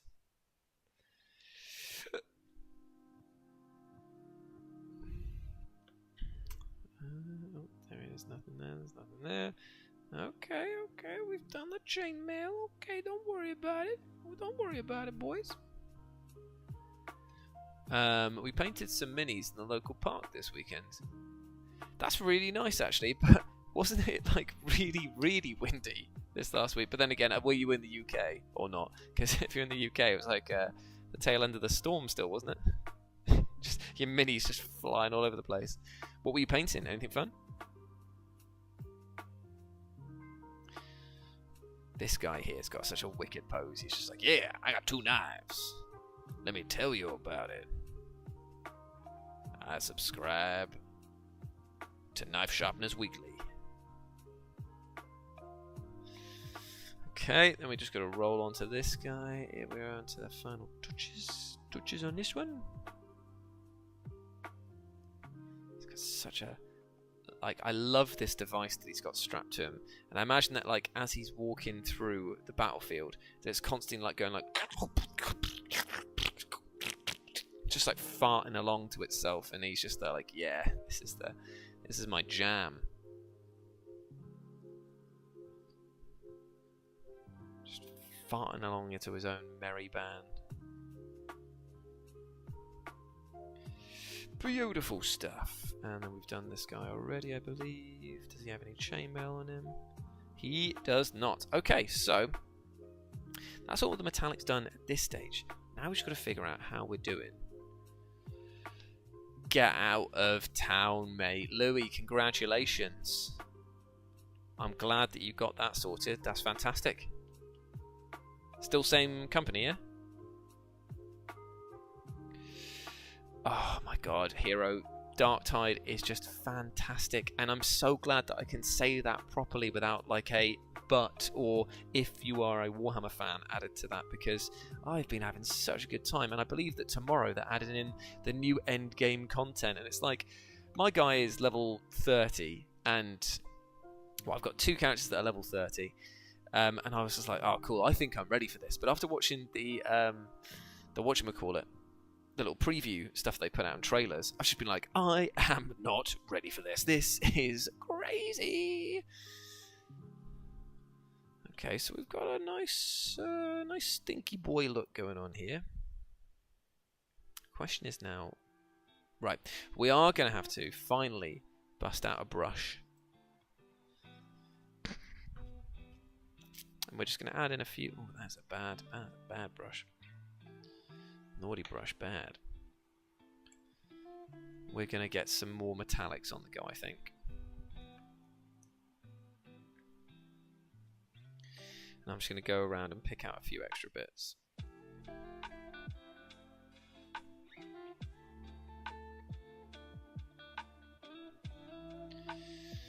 Like these raised weeping pussy bits here.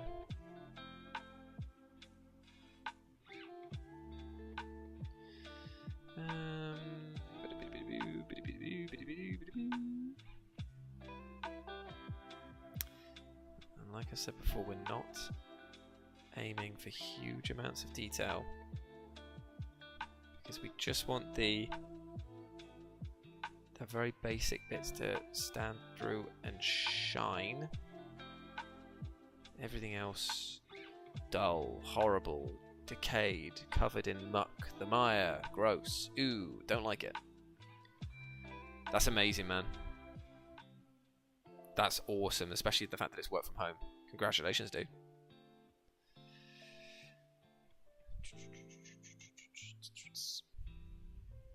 Yes, Chris, it's recently dropped on it. And I've heard very good things from the people that have played it. Because I've got it on PC, it's already crossplay, so it means that you can jump into matches as well, which is always good. Just go along here, add a few more bits into that. I hear the bloody beaver trying to get back in again. What is she on about? What are you doing, beef? You can hear her tiny little paws just going absolutely crazy against the back of the door. And she's digging for gold. You ain't gonna find no gold here, friend.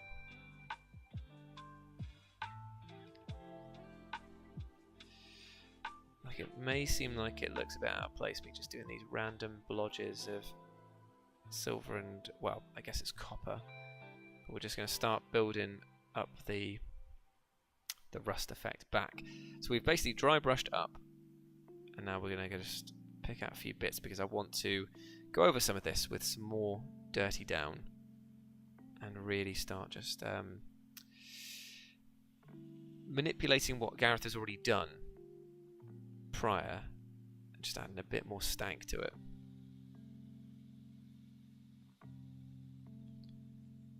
Because if you guys know one thing about me, it's that I love the stink.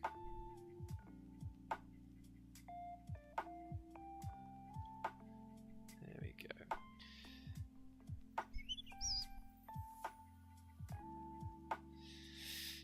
Yep. Bright blue with white trails with very light dirt. I'm gonna nerdy. Let's do it. Let's go for it.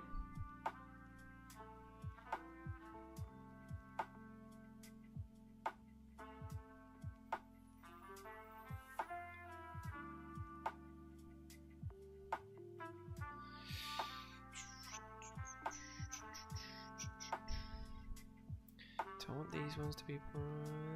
Let's do it. I've committed now. I'll just rust over them.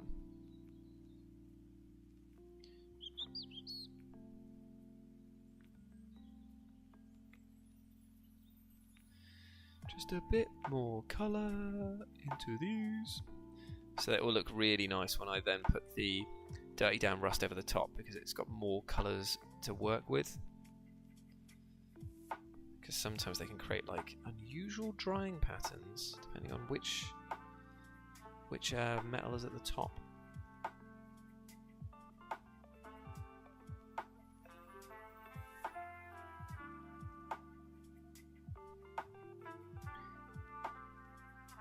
Looking very fine and dandy over here. Check out Mr. Big Shot with his dirty backpack. La-di-da, King of Spain over here. What is that from? The la-di-da, King of Spain. Oh, it's Mos Islak, isn't it? Oh, la-di-da.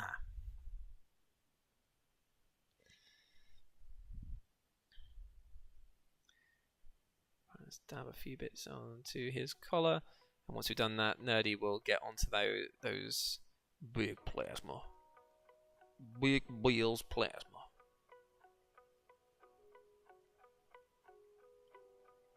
Just get the screaming bell just down back into the corners of this again.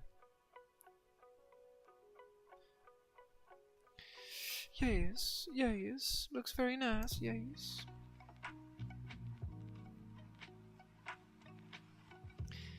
It's so satisfying to have a paint scheme that you can just be quite messy with and still pull the eye to the right places. Doug taught me that it's just like you can paint excessively well and people will scrutinize everything. But if you have like a theme and an idea and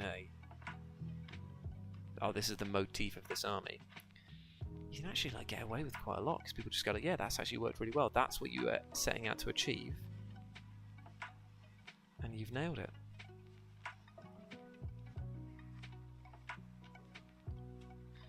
Plus, let's face it, painting is bloody hard. I'm looking at every single way that I can cut corners. Which one Models on the bloody table, mate. Models on the bloody table.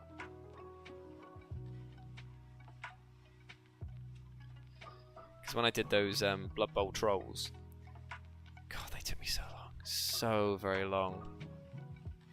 Compared at least to what I'm used to doing with these models.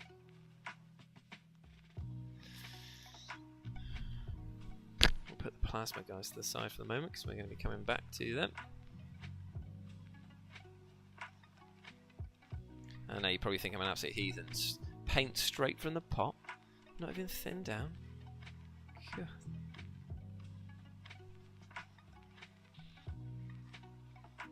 That's why you gotta have a light touch, boys. That's why you gotta have a light touch. And also a model that is covered in texture paint, so you don't actually see it.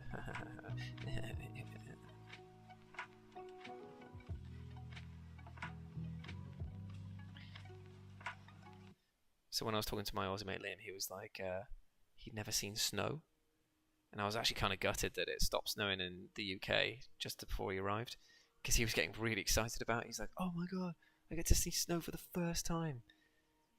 I can't even wrap my head around that. Never seeing snow. Like, oh, my country's so amazingly hot. I just can't have snow. He said it is an actual nightmare though when it comes to the summer. He said it gets up to like. He said that the hottest day that he had this summer was 45 degrees, and I'm just like, ugh, that is heinously hot. This is in Celsius, by the way. I assume that people figured that out, but just in case, people are like, that's not out. It bloody well is.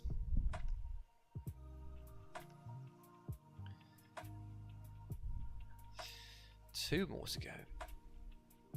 We'll give this guy a nice little...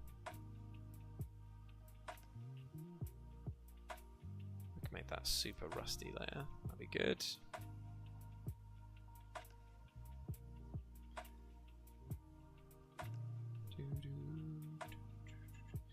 The more panels and stuff that we add just a little bit of metal to, the more fun it's going to be when we go over with the dirty down, because it's really going to just like, it's going to mess it up real nice.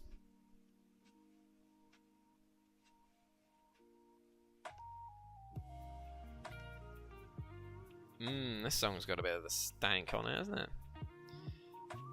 Beanie and I went to go and see a band called the Marcus King Band recently, and it was the greasiest guitar playing I've heard in quite some time. It was basically just like, hello everyone, here is a 20-minute solo. It's like, and I was just like, oh my god, my face is melted and it's so greasy.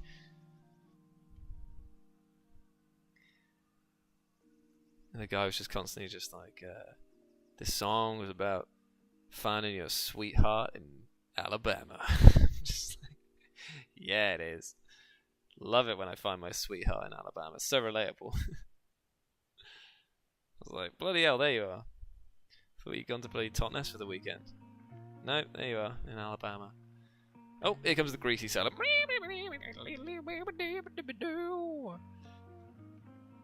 The only thing missing from the performance was him chugging a beer while he was playing the solo and being like, my wife left me out, but I found my baby in Oklahoma. It just changes where he is finding his baby. This man has lost a lot of babies.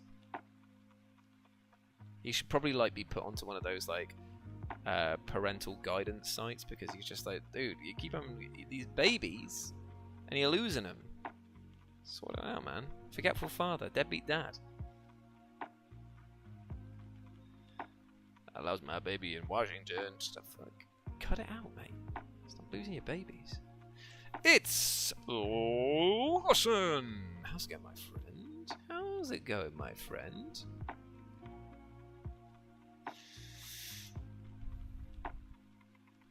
Have you heard of fine-tuning argument? No. What is this? This is a setup for a joke. Yeah, Chris. Very mucho hot. Not for old Egg Boy over here. No, sorry, Bob. I'm going to be staying indoors and out of that light. Right, now I'm going to introduce everyone, including Lawson, because I know that he's never heard of this before. Have you heard of this paint, Lawson, before? The Pro Acryl Bold Titanium White? It's a pretty undiscovered paint. Only the real G's know about it, and you can thank me later for recommending it to you. I can hear him seething from Newcastle. Seething, seething, seething is the fact that Lawson famously told me about this paint about a year before I saw somebody else tell me about this paint, and thought that I had found the paint for the group. Good times, good times.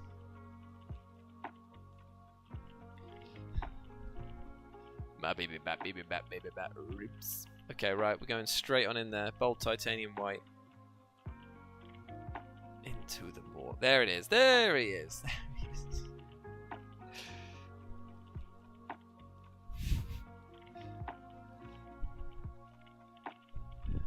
I feel like this passion of yours for your love of bold titanium white should be like weaponized by the company who makes it.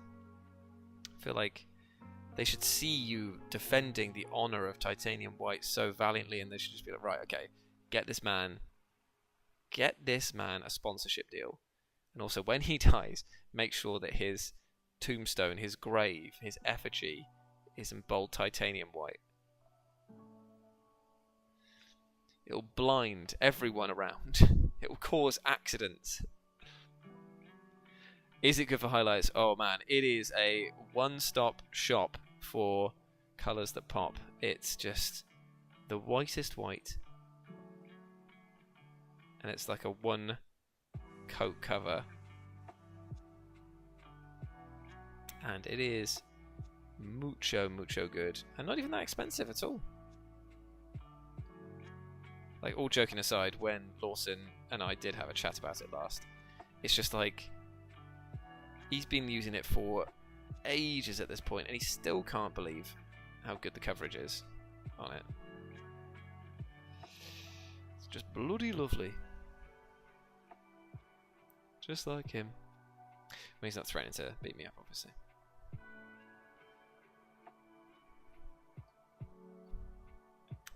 Like these two here. One coat. And they are just going to dry and be ready for the dirtening. So we've done that. Let's go and get some reds so that we can just put their capes on. And that, yeah, it's impossibly good. Impossibly good. So yes, I'm looking forward to that. Okay, so that's good. That's done there. Just get the reds. And then, that's probably all I can do today. But then that means that I'll be back next... When am I going to be back? I'll be back on Wednesday. So only a couple of days. Then I'll be back once more to finish these guys off.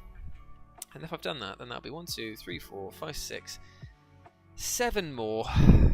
Lucky number 11 for Nurgle. That actually worked out quite well. Just because I've done some muckification process on these other ones here, and they just need more time to dry so that I can really get into them.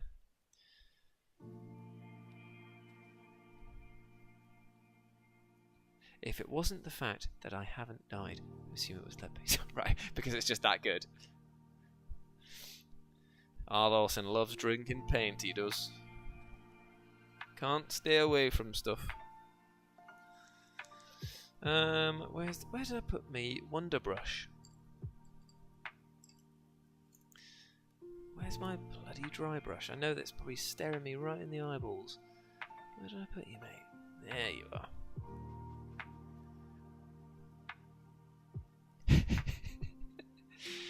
Yeah, it's pretty bloomin' good, isn't it? Are all of them, like, that good in terms of coverage, Lawson? Or is it just the white that is just that exceptionally good?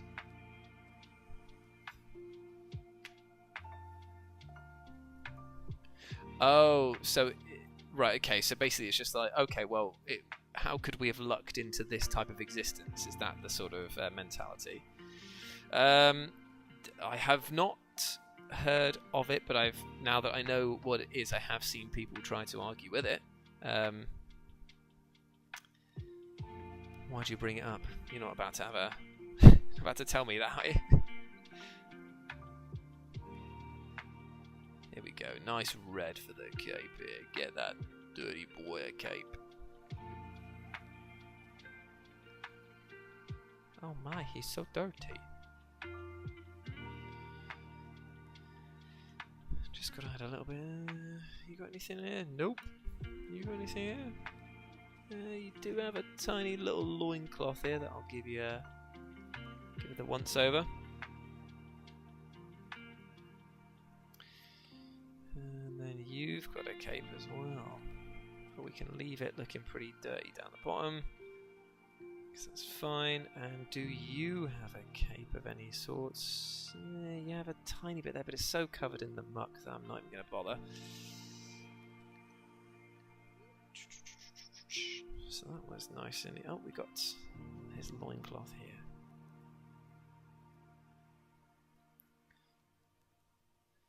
The best part is you just do a little bit at the top, and because it's all dark and dirty brown down the bottom, just leave it there. Very few stinkers in the whole range. I'm assuming that they do...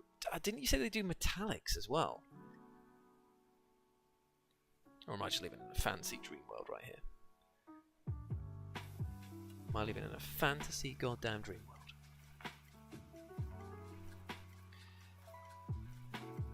Okay, I'm just going to hit the tops of this. Don't need to do much more at all. And just the tip of that bit there. Leave it be, says I. Top of that bit there. Top of that bit there. Leave it be.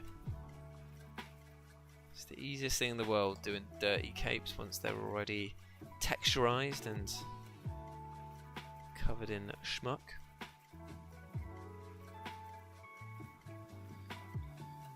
Okay, there we go. We go this way. Done and done.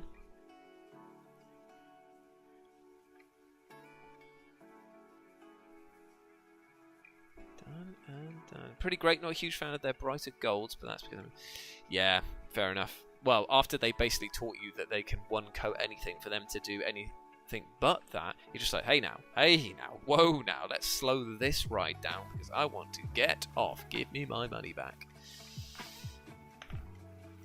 I recently got into the hobby with the Kill Team starter set, and I've been putting on paint with the Death Guard team because they seem super good. Well, have I got a paint scheme for you? It's called Jules's Rough and Ready, throw them in a goddamn swamp and then pull them out the other side, because I painted just the same things, my friend. And this is kind of what we're doing here with this. What we're going for here is the theme is Nurgle's Love Garden. And what that means is that we take a model, your plain plastic one, we cover them in texture paints like typhus corrosion and like basing sand, very, very fine sand, so that you end up with, and some bits of grass as well, so that you end up with lots of sort of like textures on the model itself. This is a work in progress one here. Then you paint it dark brown, nearly black, then a lighter shade of brown on the top of that, and just start building up the other colours with stippling on dry brushing. And you end up with something that is like, oh, is he going to focus? Something like this, an absolute horrible swamp monster. But there's just enough colour in the flowers and the basing bit here to make it pop. It will not win you any golden demons, but it will get you exactly where you need to be, which is with a guy or team that looks so absolutely disgusting that they look like they've come straight out of the swamps themselves. Look at that guy, he's absolutely covered in muck. Disgusting. Absolutely gross. But because you just pick out a few feature bits on it, it creates a nice thematic army. I like this guy. I was telling the guys before, this is my favourite one. just because of the fact he's carrying a giant bouquet into the battlefield. And his guts are falling out. What an idiot. Oh, bloody hell. What's he like? What's he like, the Mad Ed? So as you can see here, it's like still loads of darkness in the recesses. Slight bit of highlight, that horrible sickly greeny brown armour. And then just a few highlights on the metallics to make them pop. And make sure that the horns are relatively clean, because you can imagine they would spring out after they've erupted from the swamp. As is the guts, because they've all fallen out as well. Cheers, friendo. And I'll tell you a little secret, mate. It's very easy to do. It doesn't take that much effort, and I managed to get all of that kill team starter set done in 2 days. So I'm all about speed and having things on the table as quickly as possible. If I've got a character that I care about, like everyone's favourite, the good old the rocker, then yeah, we take time. We take time on the single models. We take the ones that we actually, the ones we care about. But when it comes to getting bodies on the field, if you want them done quick, that's the way to do them. And then leading the charge is good old Typhy. Old Typhus over here, who I've given all of the colours of the flowers, as well as a huge backpack of lichen, effectively. So that he looks like a living Teletubbies hill. And he's coming to get you, mate. Uh-oh, indeed. Or uh-oh, I have no idea what they actually say. Right then, friends, that's 6 o'clock on the dot. We've made very good progress with these, and I promise you that I won't touch them until we come back for Wednesday's stream, and we can carry on with them. And then when we come back, we'll be doing finishing off the plasma guns on these guys here. We'll be rusting down everyone across the board, and then we'll be starting to stipple just tiny bits of yellows, purples and pinks, so that we can build up like a lichen effect onto certain bits of the armor, like the crusted shoulder pads over here. And then we'll be doing the bases, which will just be some more dry brushing, and then sticking some flowers on, which is everyone's favourite bit. And eventually Nurgle's Garden of Love will have 7 new followers for Typhus to lead into my battle list for King in the North 2025. This time, I ain't sweating it. I had 10 people to paint for this list, and at the moment, I'm flying through, so that's good news for me. Big love to you all. Thank you, Hero. Appreciate that. Big love to you all. And I'm going to have to dash off now, because I'm going to go make some food for Carrie and I. But take care of yourself. I will see you guys on Wednesday. See you guys on Wednesday. We'll be back for more fun stuff like this. So, stay tuned. Have a great rest of your evening, whatever it is you're getting up to. Don't forget to subscribe if you haven't already. And we'll see you very soon. Bye, everyone. Big love, big love, big love. Bye, bye, bye. Bye, bye, bye, bye, bye, bye.